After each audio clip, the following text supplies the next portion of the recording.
Hey everybody, what's up and welcome back to today's video guys. And today guys, I'm going to be showing you how to manage responses in Google Forms. This is a very simple thing to do, so make sure to watch this quick and easy video till the very end and follow my steps correctly so you can make sure that this works the same for you and you can do this yourself. But yeah guys, let's get straight into it. So first things first, we're going to go ahead and open up the official Google Forms website right here, docs.google.com/forms. This is the main URL you want to open up.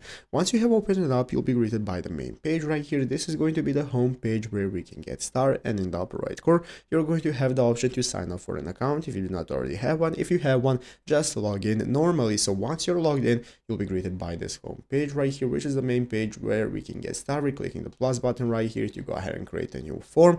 If you want, you can go ahead and get started creating your form from right here. I already have a form and you can find all your forms you have created right here from the recent forms section. So now we can get started. Let's say we have already created a form. I have my form right here, and now as you can see, my tutorial form with a question, some answers and so on, and I sent my form to people, and now I want to manage my responses. So how can I do that? It's very easy, and it's all available right here at the top of the screen in the responses tab. In the responses tab, we can get started with taking a look at all the responses to your form. Currently, as you can see, I have 0 responses, so nobody I have sent the form to has replied to any of the questions. But once you have gotten some responses, they're going to be appearing right here.